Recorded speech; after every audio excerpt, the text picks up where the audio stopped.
માતાજી મિત્રો, કેમ છો બધા? તો મિત્રો આજે આપણે આવી ગયા છીએ રાજલધામ ચિંચવાડા। તો અમે આવી ગયા છીએ રાજેશ્વરી માતાજીના મંદિરે દર્શન કરવા માટે। તો ચલો આપણે અંદર જઈએ અને રાજેશ્વરી માતાજીના દર્શન કરીએ અને તમને પણ દર્શન કરી આવીએ। તો આપણે ગેટની અંદર એન્ટ્રી થઈ ચૂકી છે। તો જો આ પાટા ઉપર આપણે ચાલવાનું, સામે મંદિર છે। આ મંદિરની ઉપર જે પેલી ધજા દેખાય અહીંયા મેન સ્થાન છે। તો આપણે અહીંયા પણ જશું અને અંદર પણ આપણે માતાજીના દર્શન કરશું। તો વિડીયોમાં બન્યા રહેજો। કેવું સરસ મજાનું મંદિર છે। ચલો તો આપણે છે ને પેલી બાજુ આમ સીધા દ્વારમાં અહીં જશું। સરસ મજાનો ખીદડો છે મોટો। તો મિત્રો હું તો ઘણી વાર અહીં આવી ગયો, પણ આપણે વ્લોગમાં નહીં નાખ્યું, તો આજે વ્લોગમાં પણ નાખી દેવી છે। અંદર જવી તો જો અહીંયા મંદિર છે નાનકડું રાજેશ્વરી માતાજીનું છે કે કેમ, આ મોગલ માતાજીનું મંદિર છે। આપણે અંદર જવા દઈએ રાજેશ્વરી માતાજીને દર્શન કરવા માટે।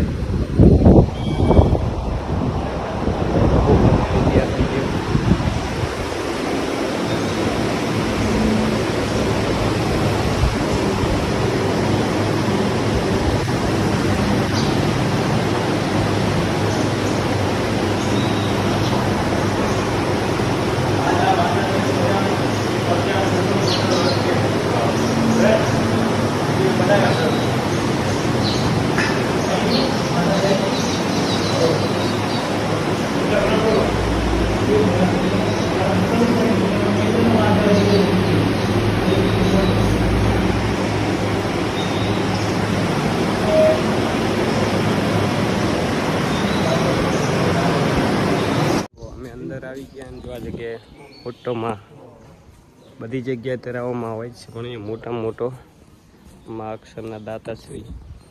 તો જે આપણે જે અહીં ગાડું છે ને, મોટું ગાડું,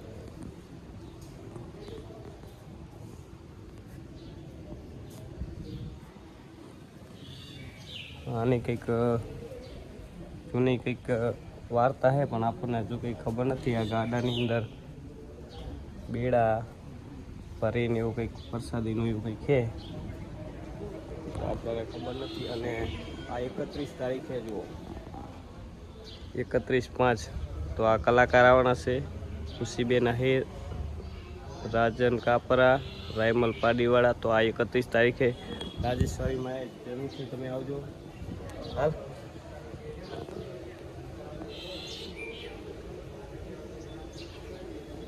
તો ચલો હવે છે ને આપણે જૂના સ્થાનક ઉપર જશું, જ્યાં ઉપર બાબુ આ બાજુ આવી જા। ચલો હવે અમે ઉપર જશું। તો જે કોણ કોણ રાજેશ્વરીમાં આવેલું છે ને, એ તમે કોમેન્ટ કરજો। તો ચલો હવે જો આ જગ્યા છે ને, બધા કલાકારો ને 31 તારીખે આ ડાયરો છે રાજલમાંનો અવસર, બધા કલાકાર આવવાના છે। તો જરૂરથી તમે પણ આવજો, અમે તો આવવાના જ છીએ, તમે આવજો। ચલો હવે આપણે જૂના સ્થાન ઉપર જશું।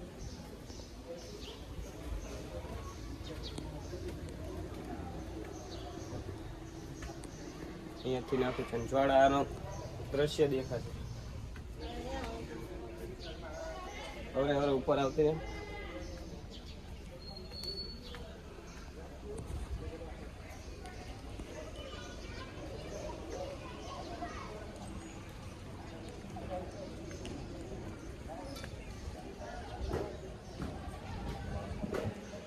જો અહીંયા લખેલું છે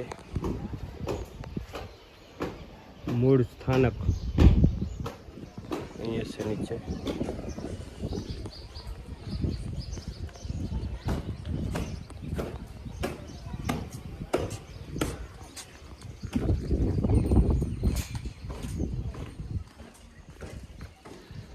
તો આપણે ઉપર આવી ગયા છીએ અને આ રહ્યું રાજેશ્વરી માતાજીનું મંદિર ત્યાંથી દેખાય છે।